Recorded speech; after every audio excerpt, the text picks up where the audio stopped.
Para el día de hoy.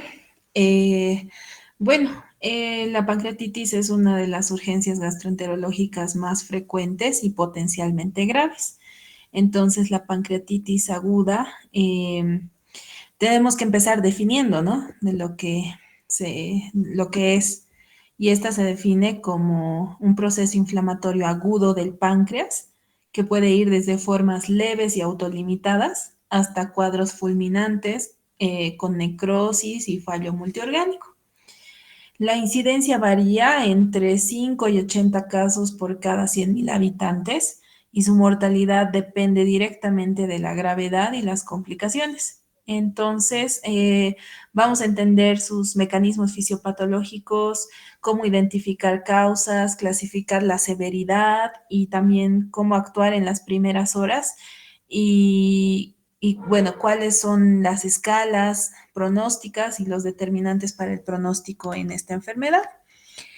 Eh, bueno, Vamos a empezar con los fundamentos fisiopatológicos de la pancreatitis aguda. Entonces, tenemos que decir que en condiciones normales, las enzimas pancreáticas se secretan de forma inactiva y se activan solo al llegar al intestino delgado. En la pancreatitis aguda ocurre una activación prematura intrapancreática, lo que inicia un fenómeno de autodigestión. Entonces, las proteasas y las lipasas empiezan a destruir el tejido glandular. Este daño celular libera citocinas proinflamatorias como el factor de necrosis tumoral alfa, la interleucina 1 beta y la interleucina 6, que amplifican la inflamación local y también la sistémica. Entonces se desarrolla así un cuadro de síndrome de respuesta inflamatoria sistémica con compromiso de otros órganos. En los casos más severos, esta cascada de inflamación lleva a la necrosis del parénquima pancreático, también a la afectación a la afectación peripancreática y a la disfunción multiorgánica. Entonces, podemos decir que un evento local se puede convertir en un proceso sistémico. Entonces tenemos que recordar que cuando más temprano se frene la inflamación, menor va a ser el riesgo de necrosis y también menor va a ser el riesgo de que el paciente presente un fallo orgánico. Ya entendiendo esto, tenemos que hablar de la etiopatogenia. Las dos causas más comunes son la litiasis biliar y el consumo de alcohol. En la pancreatitis por causa biliar, un cálculo va a impactar el coledo codistal o la ampolla de Vater y va a bloquear el flujo de la bilis y del jugo pancreático, lo que va a generar un aumento retrógrado de la presión ductal y así va a haber una activación enzimática. Es así como ocurre, ¿no? En este caso, cuando se trata de una litiasis biliar. En cambio, con el alcohol, tenemos que mencionar que este tiene efectos tóxicos directos sobre las células acinares y altera la secreción de proteínas enzimáticas, favoreciendo la formación de tapones intraductales. También existen causas menos frecuentes para la pancreatitis.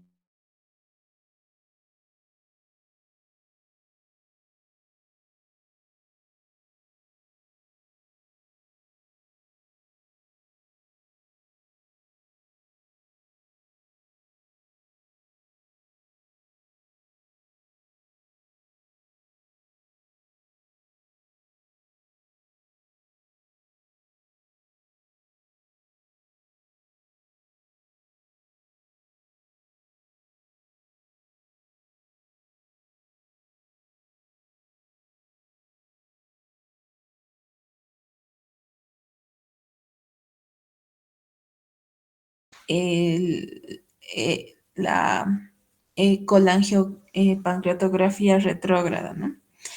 Entonces, en cuanto a la anamnesis y a la historia clínica, nosotros debemos preguntarle al paciente y es muy fundamental indagar en cuanto a los antecedentes de litiasis, de consumo de alcohol, fármacos recientes, también dislipidemias o si ha presentado tal vez un trauma abdominal directo, ¿no? Ya pasando a lo que es la clínica y las manifestaciones clínicas en estos pacientes, el síntoma cardinal y el principal va a ser el dolor epigástrico intenso. Este se irradia en banda hacia la espalda. Es muy característico que empeore cuando el paciente se encuentra en decúbito supino y que se alivie parcialmente cuando el paciente se inclina hacia adelante. A este dolor siempre se le acompañan las náuseas y vómitos persistentes, que no, una de las características más importantes es que estas náuseas y vómitos no alivian el dolor y más bien van a agravar la deshidratación en los pacientes. En cuadros más severos aparecen signos sistémicos como fiebre, taquicardia, hipotensión y si hubiera un componente biliar o si la etiopatogenia de la pancreatitis fuera biliar, también está la presencia de ictericia.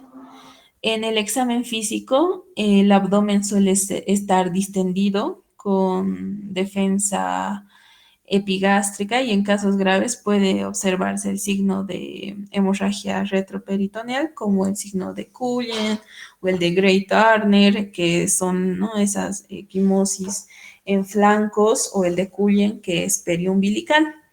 Entonces es muy importante recordar que el dolor y los vómitos intensos pueden inducir a la hipovolemia y la deshidratación del paciente, lo que va a contribuir posteriormente a la falla orgánica inicial que presentan los pacientes con pancreatitis aguda.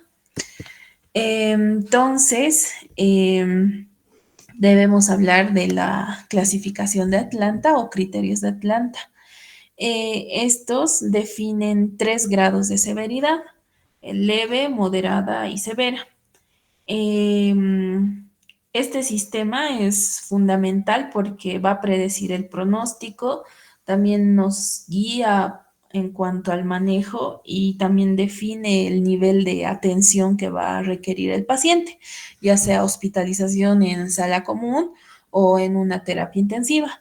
Entonces tenemos que recordar que el fallo orgánico prolongado es el principal predictor de mortalidad.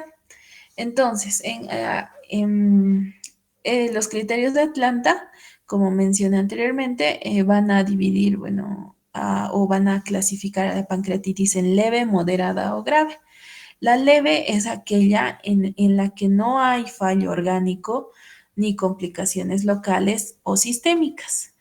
La moderada es aquella en la que existe un fallo orgánico, pero este es transitorio. Cuando decimos transitorio, debemos saber que este se refiere a que es menor a 48 horas, em, o bien, si no hay fallo orgánico, pueden haber complicaciones locales. Estas complicaciones locales son las denominadas colecciones o pseudoquistes pancreáticos. Y cuando la pancreatitis es grave, es cuando hay un fallo orgánico persistente que es más allá de las 48 horas. En cuanto al diagnóstico, este requiere de al menos 2 de 3 criterios. ¿Cuáles son estos criterios? Uno de ellos es el dolor abdominal característico. Como lo mencionamos en la anterior diapositiva, el dolor característico es en epigastrio, que se irradia en banda, ¿no? O en cinturón, muchas veces lo mencionan así. Otro de los criterios que debemos tener en cuenta es la elevación de la amilasa o la lipasa mayor o igual a 3 veces el límite superior normal. Y finalmente, el tercer criterio que debemos tomar en cuenta son las imágenes compatibles, es decir, los estudios de imágenes, ¿no? Que desean ya una ecografía o una tomografía o la resonancia magnética. Entre los exámenes, la lipasa sérica es más específica que la amilasa y se mantiene elevada por más tiempo. Entonces, generalmente en los pacientes que acuden a emergencias o al hospital con un cuadro de pancreatitis aguda, lo que nosotros vamos a observar laboratorialmente, más que todo es la lipasa, ya que la amilasa a los 3 días ya o a los 2 días del cuadro ya puede empezar a descender. Entonces, los pacientes generalmente llegan y la amilasa ya está dentro de valores normales. En cambio, la lipasa se mantiene elevada hasta por una semana, bueno, 5 días. Entonces, en los criterios diagnósticos, de los criterios diagnósticos que mencionamos, que son, uno, el dolor abdominal característico, la elevación de la amilasa o lipasa mayor o igual a 3 veces el límite superior o normal, y las imágenes compatibles, de estos tres, con la presencia de dos, ya se puede realizar el diagnóstico de una pancreatitis aguda. Em, También hay que mencionar que en estos pacientes se solicitan las transaminasas y un valor de las transaminasas mayor a 150 unidades sugiere que la etiología de la pancreatitis es biliar. El calcio puede disminuir por saponificación grasa. Los triglicéridos y un hemograma también son importantes solicitarlos para valorar leucocitosis o hemoconcentración. En cuadros más severos, el nitrógeno ureico y la creatinina también son indicadores pronósticos muy útiles, pues su incremento nos va a reflejar si hay hipovolemia y daño renal temprano. En cuanto a los estudios de imagen, la ecografía abdominal es el estudio inicial de elección, especialmente para detectar un cuadro de litiasis biliar o dilatación de la vía biliar, que nos estaría indicando que la pancreatitis es secundaria a una etiología biliar.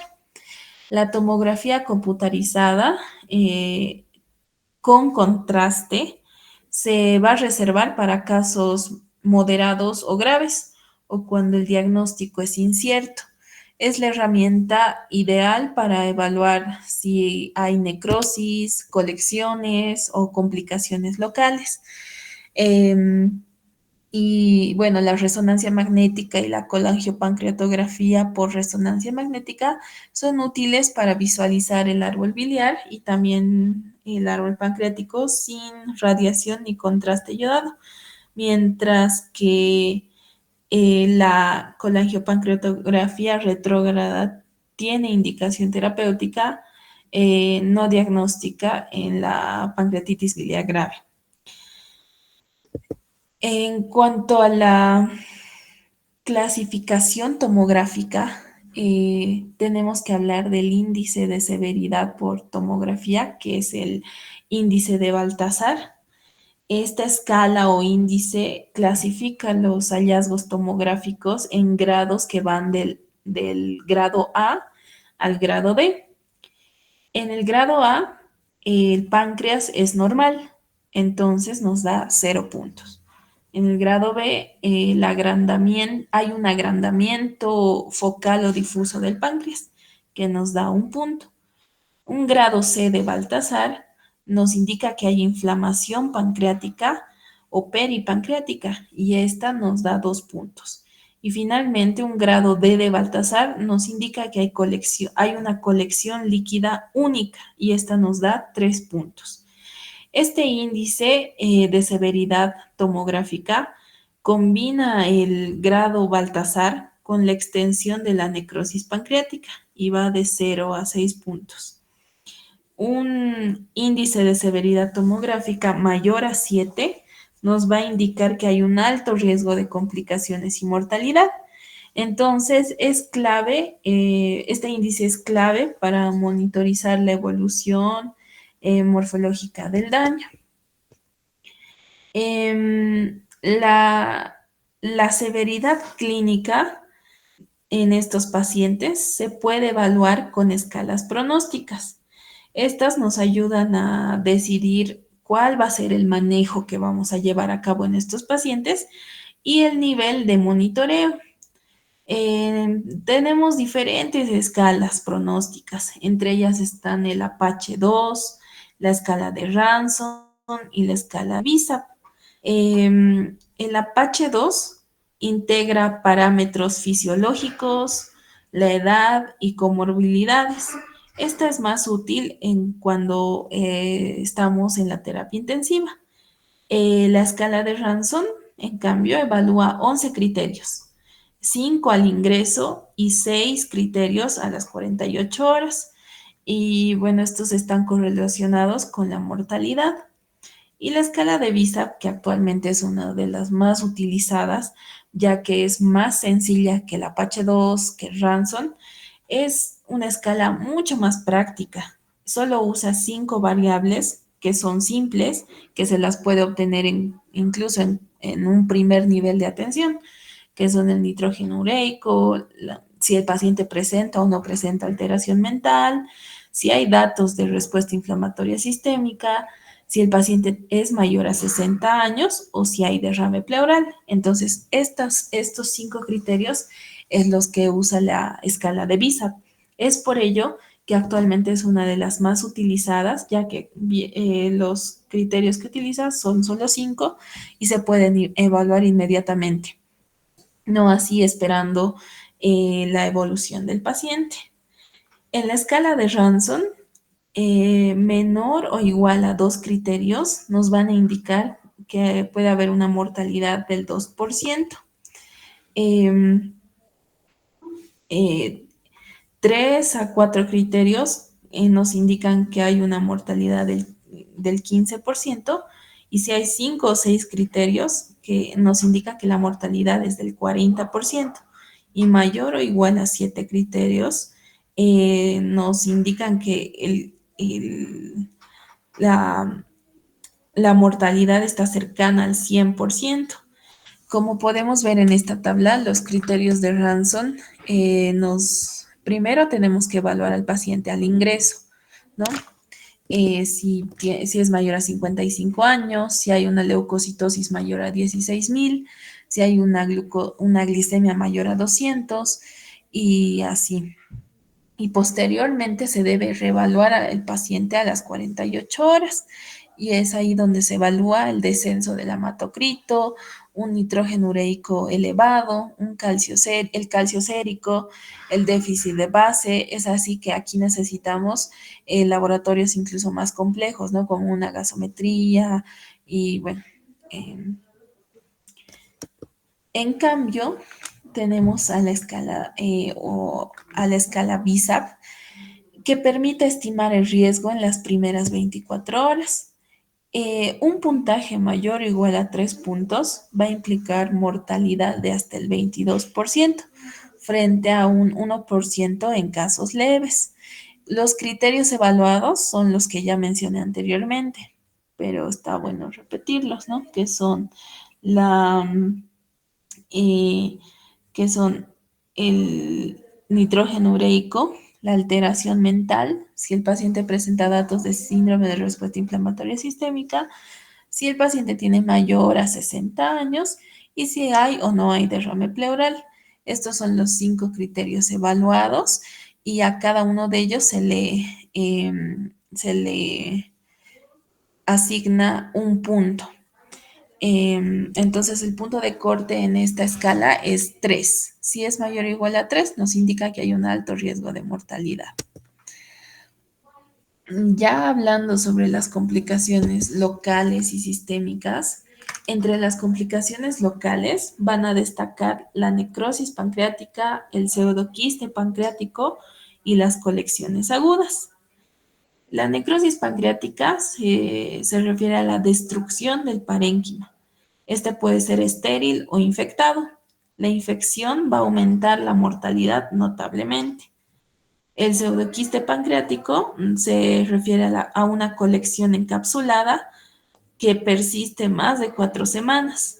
Entonces, al persistir más de 4 semanas, hay un riesgo de infección, también hay riesgo de ruptura o riesgo de sangrado, que igualmente aumentan la mortalidad notablemente. En cuanto a las colecciones agudas, son acúmulos líquidos en las primeras 4 semanas. Muchas suelen reabsorberse espontáneamente. Y bueno, hablando de las complicaciones sistemáticas, las más relevantes son la insuficiencia respiratoria aguda, que es la más precoz, la insuficiencia renal aguda. ¿Y por qué se va a dar una insuficiencia renal aguda? Porque en estos pacientes van a estar deshidratados. Entonces va a haber hipovolemia y por ende un síndrome de respuesta inflamatoria sistémica. Y bueno, otra de las complicaciones sistémicas es la disfunción hepática y el shock distributivo en los casos más graves. El fallo multiorgánico persistente es el principal marcador de mal pronóstico. Mm, En cuanto al manejo, este debe iniciarse de inmediato, incluso antes de tener los resultados de laboratorio que nos van a confirmar. En primer lugar, se debe realizar el soporte inicial, que incluye la reanimación con líquidos, la analgesia óptima y la nutrición enteral temprana. La reanimación con líquidos nos va a ayudar a disminuir lo que es la hipovolemia. Como sabemos, la hipovolemia va a ser la principal causa de empeoramiento. Usar soluciones cristaloides o guiadas por parámetros clínicos y de laboratorio. Entonces, en primer lugar, se debe hidratar al paciente, ¿no? Evitar la hipovolemia en los pacientes. Se dice muchas veces que en la pancreatitis a los pacientes se los debe tratar como grandes quemados porque están totalmente deshidratados. Otro de los pilares de soporte inicial en estos pacientes es la analgesia óptima. Los opioides, por ejemplo, la morfina, son seguros y no van a agravar el cuadro. Y anteriormente se decía, ¿no?, que en las pancreatitis los pacientes no deben mantenerse en NPO o no deben consumir alimentos. Sin embargo, actualmente eh, la nutrición enteral debe ser temprana, durante las primeras 48 horas. Esto va a disminuir el riesgo de infecciones y de mortalidad. Y bueno, la nutrición parenteral se reserva solo si hay un hilo prolongado.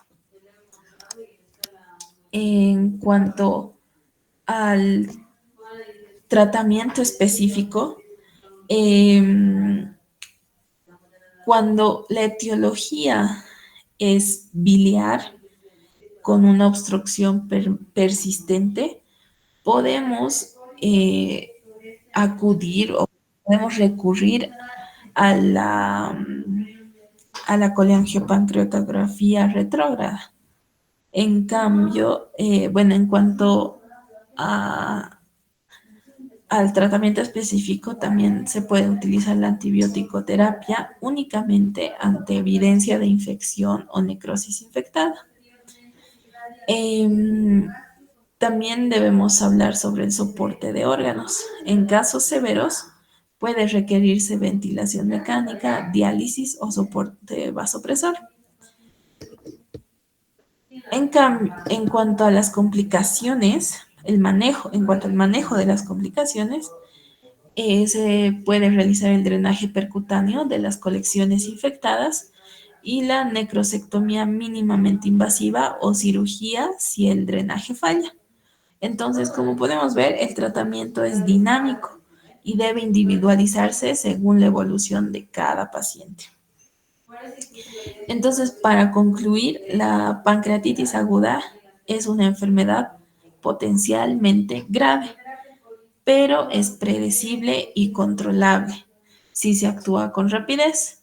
Entonces, lo más importante y las recomendaciones finales que les voy a dar es que el diagnóstico en estos pacientes debe ser precoz. Nos debemos basar en la clínica, en las enzimas pancreáticas, y en los exámenes de imagenológicos, ¿no? Como la ecografía, que es lo que está al alcance de nuestras manos en una primera instancia.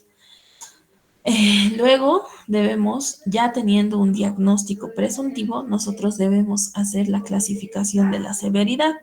Entonces aquí aplicamos las escalas de Ranson o la de BISAP,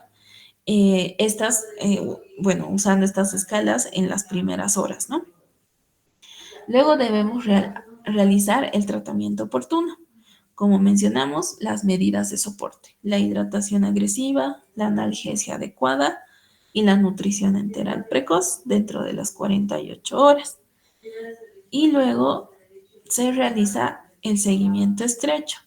En este debemos evaluar complicaciones locales y sistémicas con apoyo multidisciplinario, ¿no?